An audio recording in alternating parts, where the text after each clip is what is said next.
Hi everyone, welcome back to the channel. My name is Vanessa and I'm an author from Toronto, Canada, and I publish under the pen name A. Sage. As you may have guessed from the intro, I write a lot of mystery, a lot of magic, and a lot of mayhem, and that is basically what I'm known for. I am both traditionally and indie published, and on this channel, I try to share videos pretty much weekly, unless something comes up, because life happens, about things that I've learned along the way, things that I'm still learning, because the thing about creative careers is that they never stop teaching you. There's always something new, always something to do. And so whatever I learn, I try to impart on here. I cover different topics like the craft of writing, different tips for plotting because I am a plotter. I talk about planners that I like. I talk about pens that I like. I talk about tools that I like. And the tools video is kind of what we have in store today. But before I get into it, if you feel like subscribing, I forgot to mention, make sure that you do. I'd love to have you here. And always make sure you tell me in the comments what kind of videos that you want to see for next time. I do apologize a bit the brightness. So I am next to a window here because this is the coolest looking space in our house. It's got like all the books, so clearly it's on brand. But we've got a jungle, but there's also a giant window to sustain the jungle. And it's very bright outside today. I don't know what is going on, but for the beginning of spooky season and fall, we're getting a lot of sunshine, which no complaints. However, if you see the side of my face a little bit shiny or blown out, I apologize. I'll see what I can fix during edits.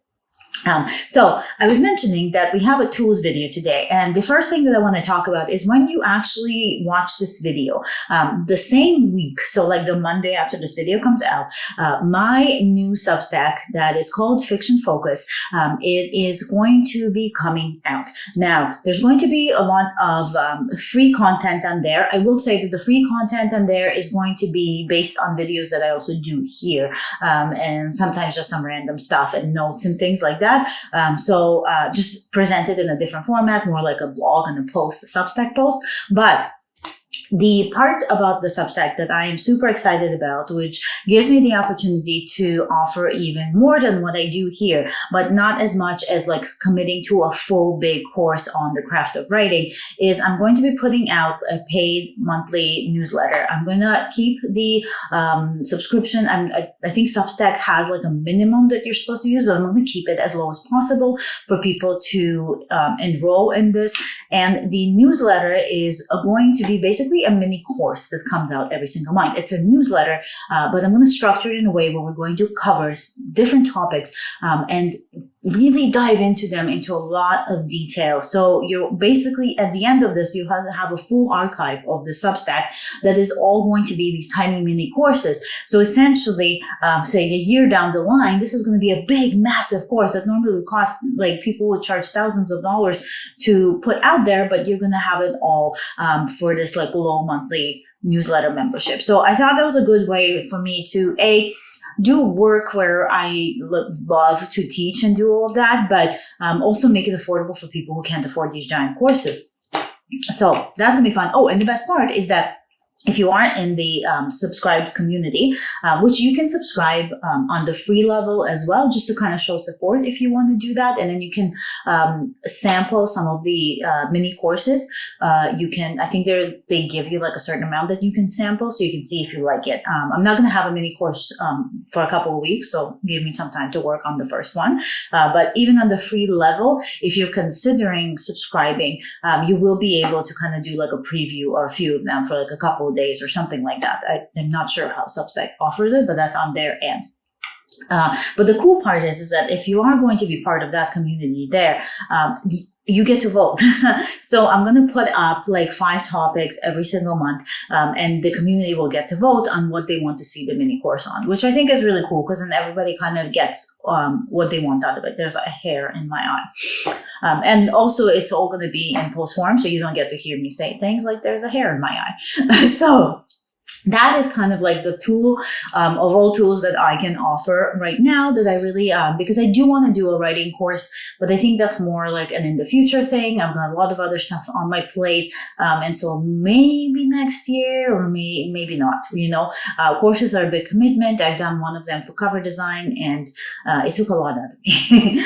But this way, it's a regular thing that pretty much amounts to a course. So I'm thinking that this might be the way to go for me. And we'll see how it goes, right? We'll play it by ear. So if you want to join there for free or paid, I'm going to have a link right there in the description so you can see that. But tools for writing. So I've done like favorite keywords. I've done the kinds of like tech tools that I use and all of that. I've done these kinds of videos. But I wanted to do another tools for writing video where I talk about the tools that I use if not daily, then weekly. And they're all writing related in one way or another. I thought that would be really fun to do. So you can't see, but there is like a lot going on in front of me right now. A lot of these are notebooky or booky kind of. Some are more techy, and some are like random things. But they're all things that help me with my writing in one way or another. And I'm going to go through all of them. No rhyme or reason, just randomly going to pull stuff and talk to you about why I enjoy them, why they're important, and why I consider them a tool that you can employ. That most of these are not pricey. There's like a couple of things that there's alternatives, and I can lead you to some videos that I have about alternative for these tools. But I thought we could do a roundup. This is the current tool roundup that I have. I'm going to try to put some timestamps for you down there. I'm not going to do graphics because these are so random, but there will be timestamps. So let's start with the first one, which I don't know if anybody's surprised, but it is definitely my planner. Now, I work from home. I work for myself, and so I would be lost without my planner. I have book coaching clients. That's something that I also do on the side, and I have quite a few of them at this point. However, I definitely use my Google Calendar to organize my life that way because I can add Zoom links for our calls and notes and all of that stuff. So it makes more sense. But for the rest of my life, I use this Erin Condren planner.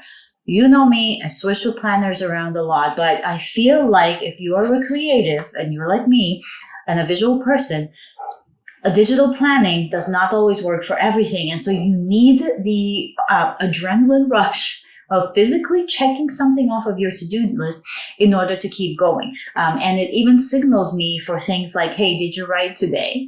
I know, because life gets in the way, right? Or did you plot this? Or did you do this? Or there's a plot hole thing. So I'll leave notes for myself. This is also where I organize my goals for the year, right? So I've done a full kind of walkthrough of how I use this.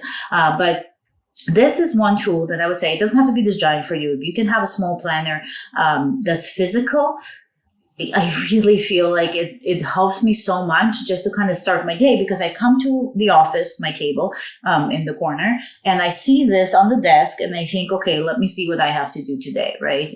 And it just signals the start of my workday. And now on the kind of planner related sort of notes thing. This is fairly new. It's a fairly new edition. This is a ring planner from the line. I had it monogrammed. It's a really nice Canadian company. It kind of has like the same leather texture as if you are like a Louis Vuitton person, but the same kind of leather texture that they have on their bags. I forget, there's a name for it. I don't know. But this planner is new. Clearly, let's see, the decorations very, spooky season. But also I'm a spooky kind of person, so it's always spooky season for me. But what this planner is, it's not really a planner. So I use this as a notebook. And the reason that I'm recommending to use like a ring-bound planner as a notebook instead is you can cram a whole bunch of stuff in there, but you can also move stuff around. You can use disc bound for this too, but I find ring bound, for me, it feels like more sturdy because they're really in there. So you can move them around. And the reason that I made myself pull this out and start using it again is because I signed up for masterclass. Speaking of courses, right? I signed up for masterclass for the year because there's been a whole bunch of stuff added to it on the writing and screenplay and all of that stuff since the last time I took it, which was years ago. And I really wanted to take it again. I find listening to people, like other authors, talk about the craft and giving different tips that they have, even like on podcasts and stuff like that, really inspiring. And a lot of times I learn like things from it, or I get ideas for my own books. But I wanted a specific notebook for masterclass. And so over here, I have it divided to the five classes, because I'm not going to take more, like 5 at a time, fill it up, and then take the next ones. But I don't think I'll get through more than 5 in a year.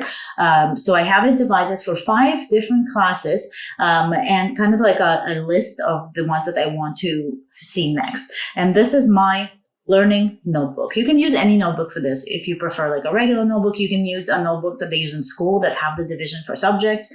This works for me because I already had it. So any kind of learning notebook to take notes, hugely recommended. Now, let's see, what are we going to do next? So this is kind of cool. So let's do books next, and then we'll switch it out.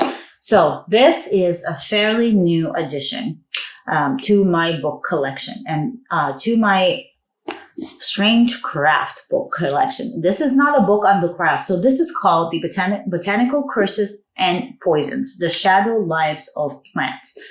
If you write mystery or any kind of fantasy that involves mystery or involves strange murderings, this book will be your best friend. It has been my best friend.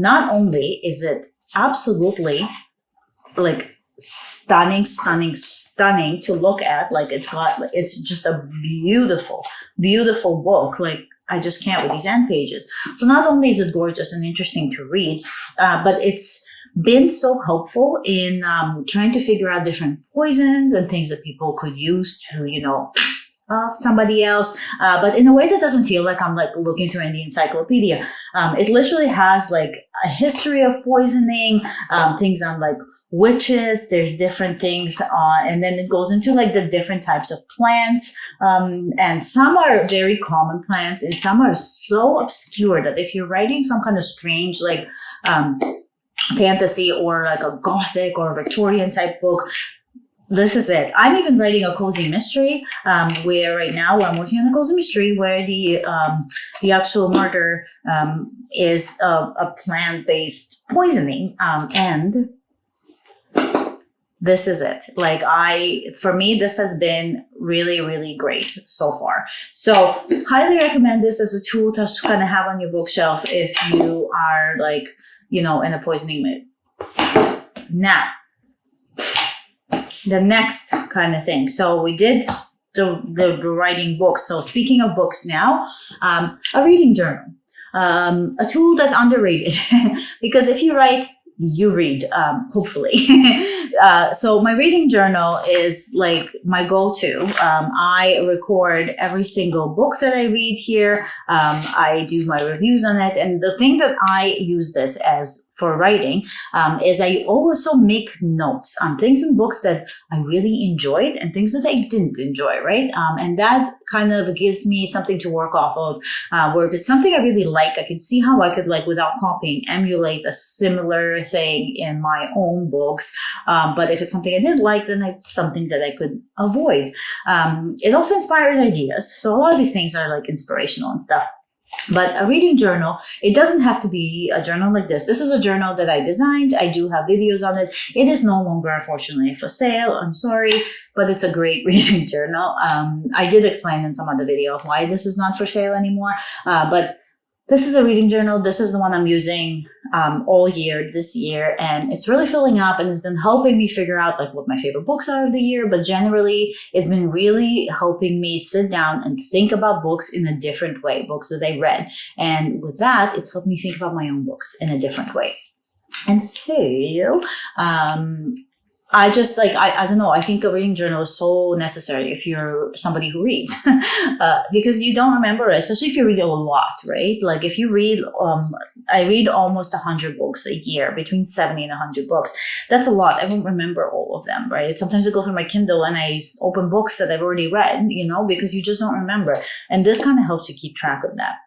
Now, next year, I'm going to be using a bullet journal to track my reading because, like I said, this isn't sold anymore. I was thinking of getting a different one that's kind of has the prompts already on it, but a lot of them aren't laid out the way I want to, which is why I designed this in the first place. So we're going to not do that. And what goes hand in hand with this is my other little book, and I use this not just for my reading journal, but I actually use this for my own books for plotting, is this teeny tiny, oh my God, I can't even get it out. But this is a teeny tiny thermal printer.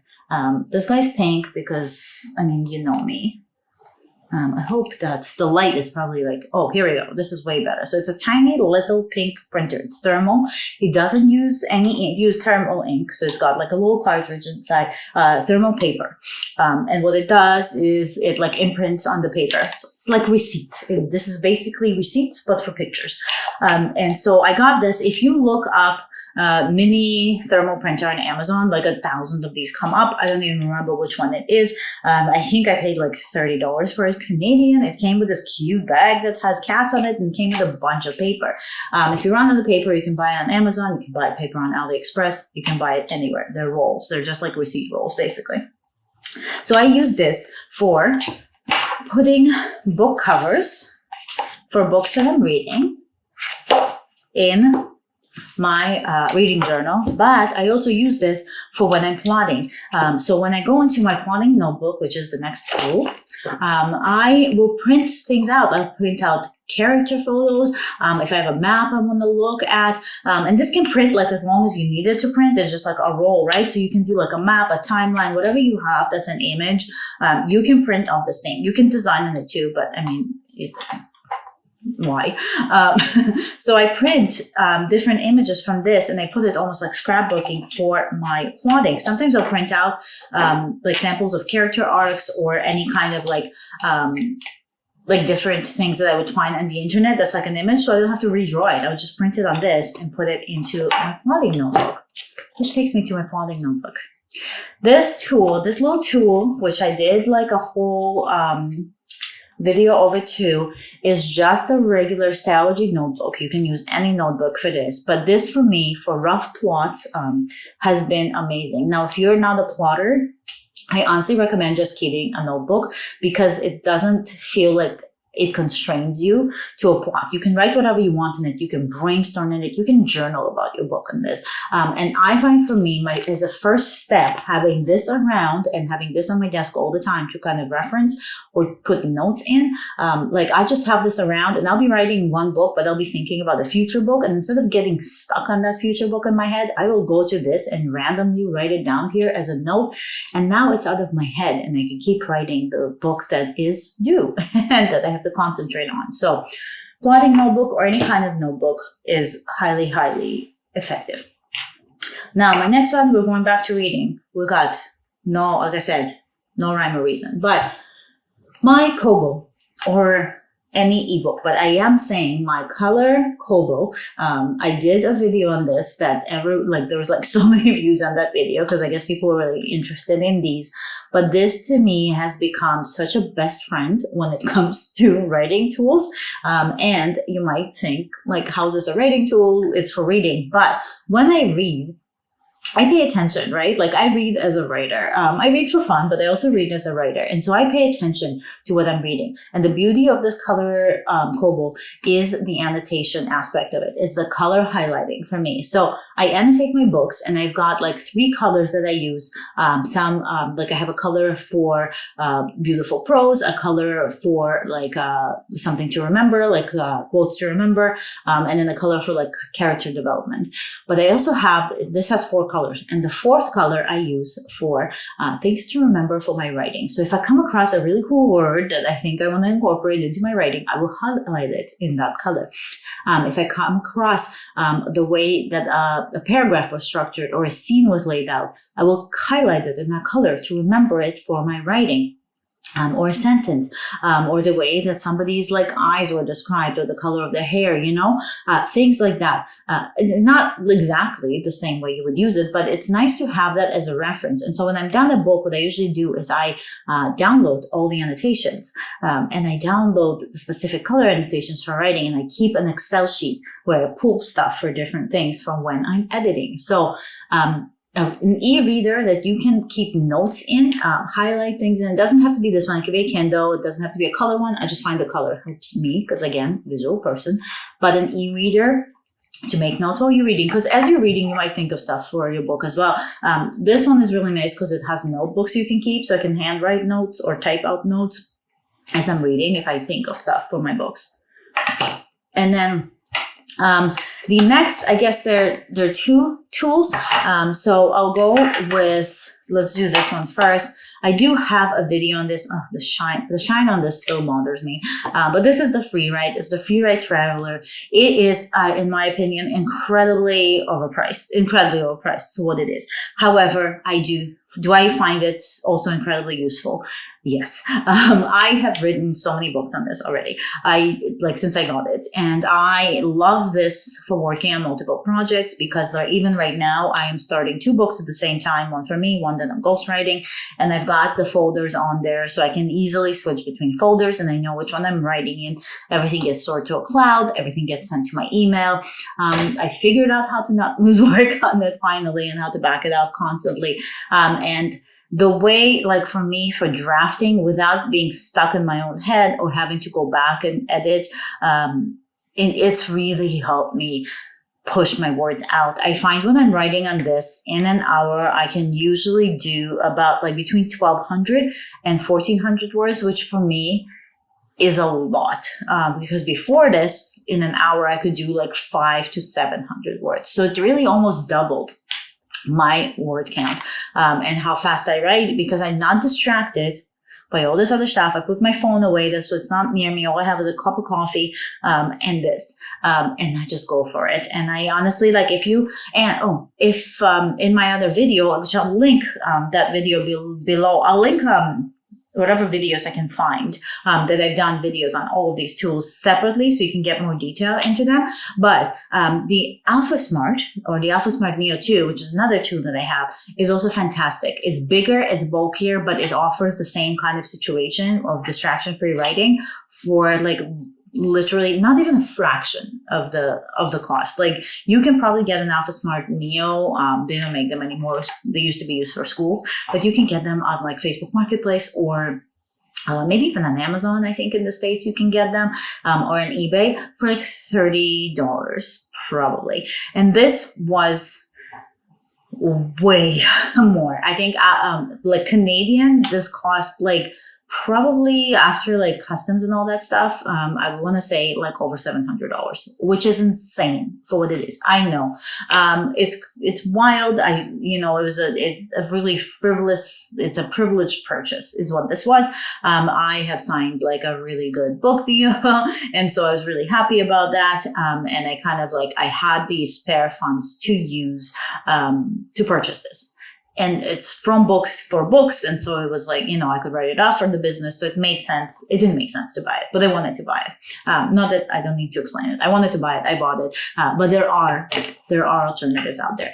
Any kind of distraction-free writing, even if you have a computer. Oh, and I'm not mentioning my MacBook and all those computer things on here as tools because I feel like everybody has a laptop these days. So it's obvious that I use that. But even if you can put your laptop on, get an app, they have apps that will make you not go on social media or just cut it all off. So it'll be distraction free. So you can actually make your laptop turn off Wi-Fi. You can make your laptop into distraction free, but whatever you can do to make yourself distraction free. And the thing that goes for me hand in hand with Freewrite is these note cards. So these are just regular note cards that I use. And I, after I'm done plotting, I plot in Dabble. After I'm done plotting, I will print off every single beat or every single chapter on these note cards, and I'll just go through them as I write, because obviously on this I have no access to anything on the computer. It's just this. So that goes hand in hand with me as another tool. And that's about it. So we have 1, 2, 3, 4, 5, 6, 7, 8, 9 different tools, physical tools, not counting like all the apps and stuff that I use. But I can do a separate video on all the apps that I currently use. And so these are the 9 tools that I use pretty much the most, and very regularly, every day, if not then every week, for my writing. So oh my gosh, what a long video. My throat is parched. I have to get back to writing. I'm going to edit this and make sure it's scheduled. And then I'm going to go work on the books and my Substack and stuff like that. So I am off to do that.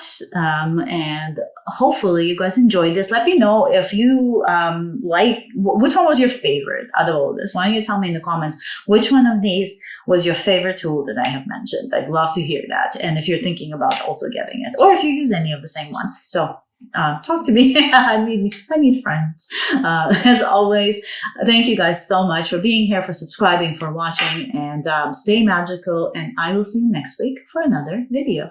Bye.